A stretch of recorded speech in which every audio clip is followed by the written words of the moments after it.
शाखा मंत्री श्री अजीत सिंह, धरना स्थल पे उपस्थित एनसीआरएस प्रयागराज मंडल के संयुक्त मंडल मंत्री भाई गोविंद रंजन जी,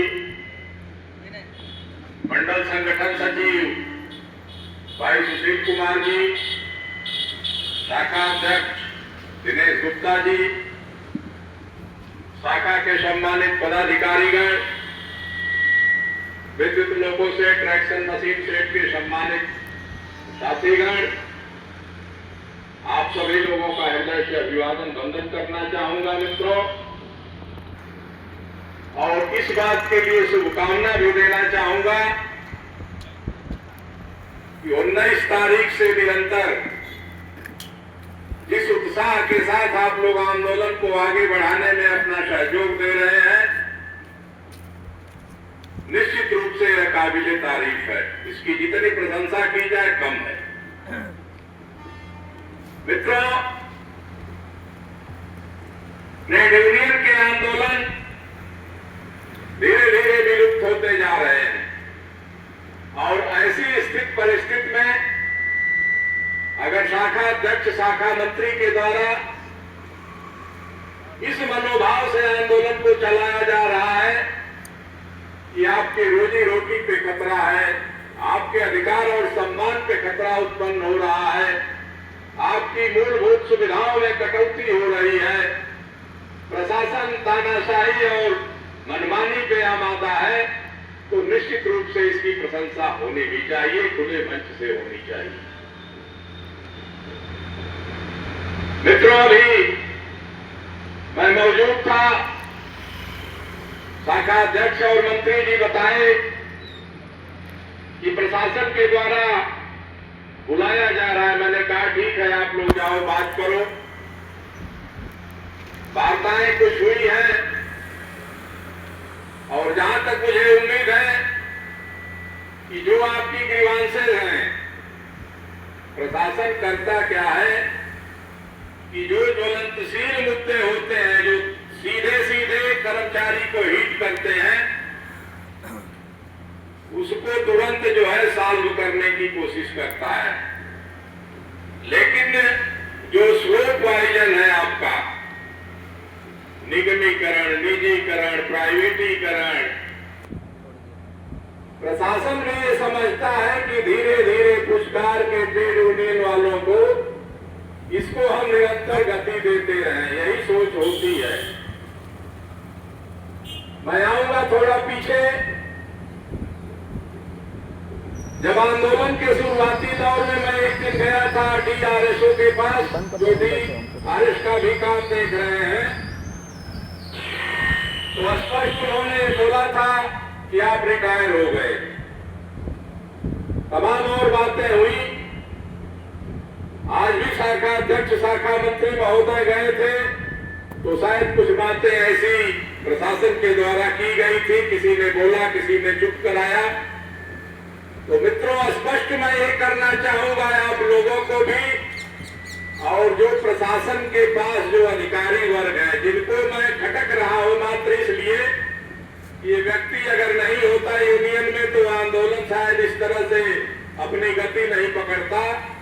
तो मैं उनको भी ये सलाह देना चाहता हूं कि अगर दिक्कत हो रही हो हमसे, तो जो जीएम कार्यालय से चिट्ठी डीआरएम कार्यालय होते हुए आपके पास सर्कुलेट हुई है कि मान Singh retired senior technician electric loco set को केंद्रीय उपाध्यक्ष के पद पे एनसीआरएस में पदासीन किया जाता है, और सर्कुलेशन की चिट्ठी भी आपके पास आई है, तो उस चिट्ठी पे आप कोई कमेंट लिख के और जीएम महोदय को दे दीजिए। अगर वहां से कैंसिल हो जाएगा, हम यूनियन में नहीं रहेंगे, तो शायद यहाँ विरोध करने के लिए हम खड़े नहीं होंगे। मित्रों, एक आधिकारिक बात बता रहा हूं, कितनी बड़ी बेवकूफी की बातें ये सब हो रही हैं। रिटायर्ड पर्सन क्या हमसे पहले या हमारे अतिरिक्त अन्य लोग अन्य संगठनों में, अन्य और संगठनों में हैं कि नहीं है, काम कर रहे हैं कि विभक्ति नहीं कर रहे हैं, इन लोगों को इस पे नजर डाल। लेकिन आंदोलन को कमजोर करने के लिए साजिशें प्रशासन के द्वारा ये रचने का कुत्सित प्रयास हो रहा है। बात अगर आप सोचते हो तो हम तो चाहते हैं आप करो ना वो काम।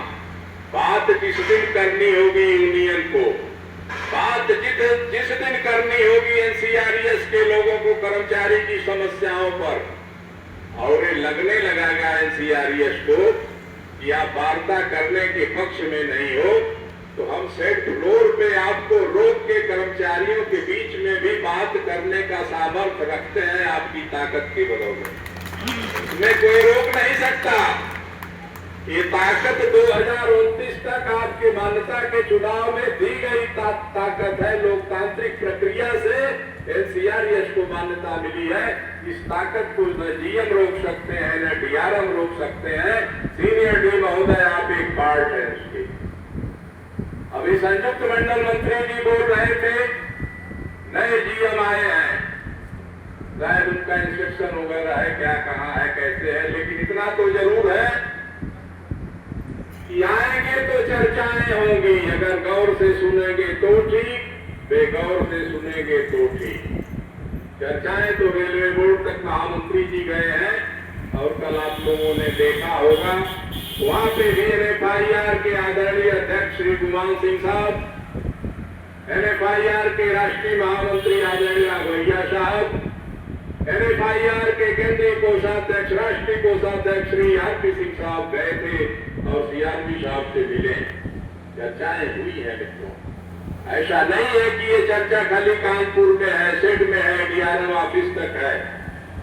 भिन्न भिन्न प्लेटफार्मों से चर्चाएं हो रही हैं, लेकिन सीनियर डी साहब इनके जो अमले यहाँ बैठे हैं लोग, उनको ये नहीं लग रहा है। उनको तिलमिलाहट अभी कहीं न कहीं है कि ये कर देते हैं, ये छोड़ देते हैं, ऐसा करते हैं, वैसा करते हैं, हमारे ऊपर कोई दबाव नहीं है, हम स्वतः बुलाए हैं।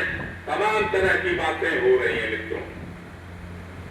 कर्तव्यों का निर्वहन, जितनी जवाबदेही आपको करने की है, जितना अधिकार आपको है कि आप हमारे कर्मचारी से काम लेंगे, उतनी बड़ी जिम्मेदारी भी आपकी बनती है कि कर्मचारियों के दुख सुख में भी आप समर्पित भाव से उसका निस्तारण करेंगे।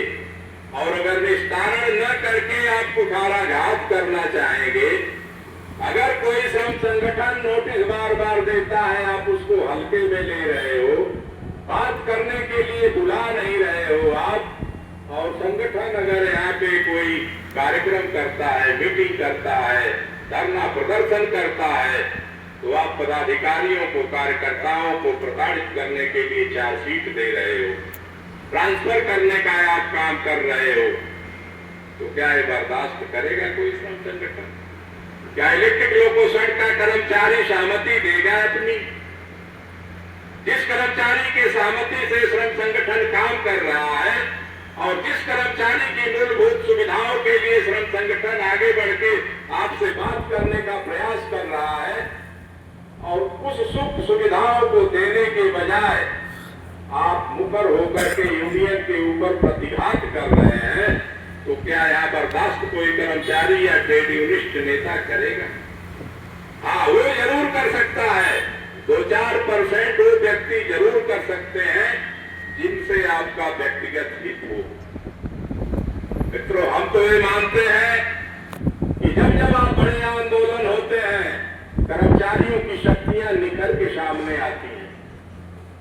ट्रेड यूनियन में नया कैडर तैयार होता है, और मुझे लग रहा है, बढ़िया लग रहा है देखने में कि 19 तारीख से जो आपका तारतम्य चल रहा है संवाद, बहुत सारे ऐसे साथी जो नारा लगाने में भी पगले झांकते थे, अब बढ़िया तरीके से भाषण भी दे रहे हैं।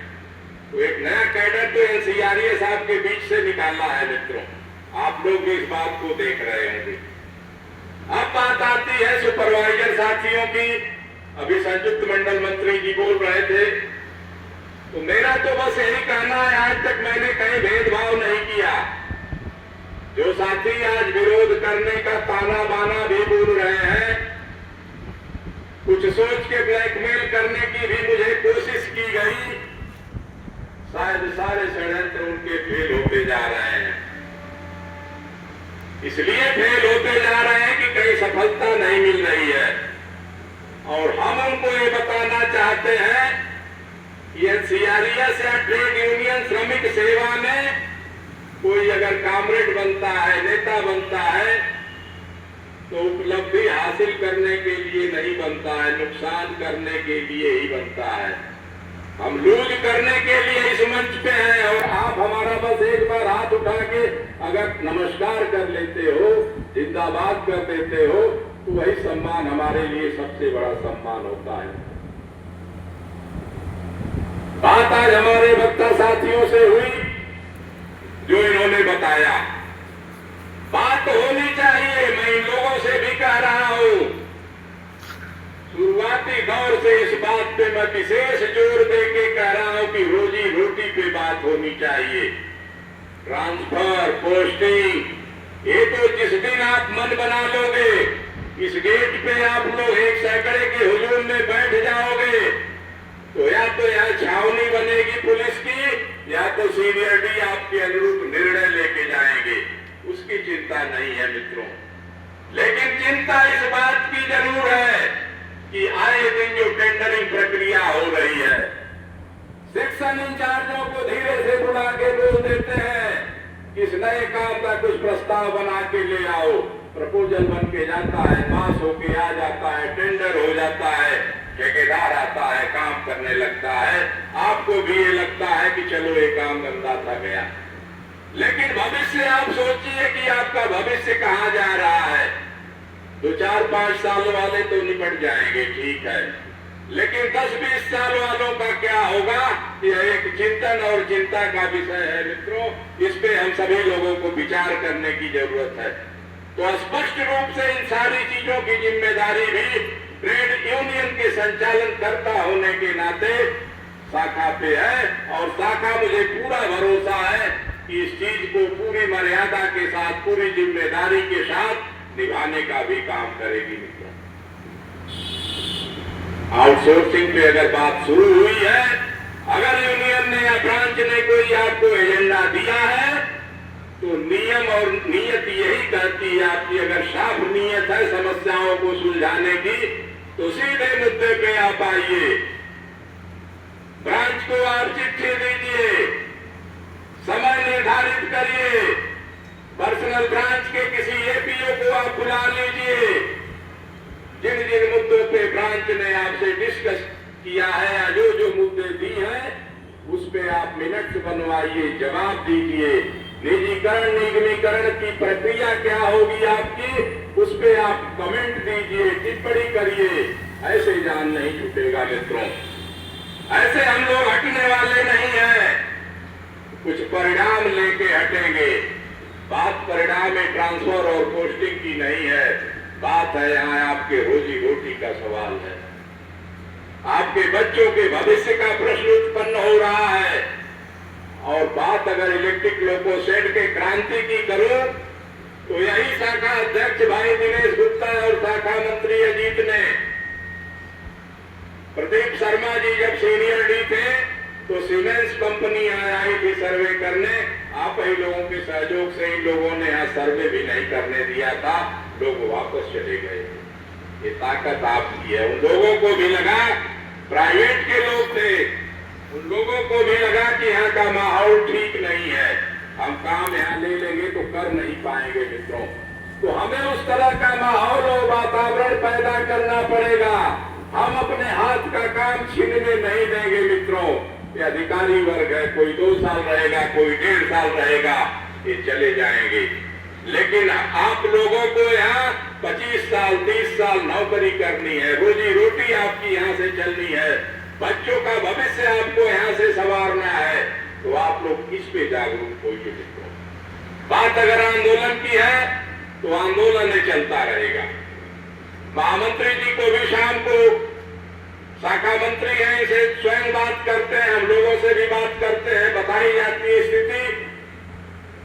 परसों 31 तारीख की रात में डेलीगेट स्पेशल गई है नई दिल्ली में, एफआईआर का अधिवेशन हो रहा है, और उस अधिवेशन में चाहे पुरानी पेंशन स्कीम का मामला हो, चाहे 8वें वेतन आयोग का मामला हो, या आउटसोर्सिंग, निजीकरण, निगमीकरण का मामला हो, ये सारे मुद्दे पे ओपन सत्र में कल से चर्चाएं शुरू हो जाएंगी मित्रों। 3 और 4 तारीख महत्वपूर्ण तिथि है।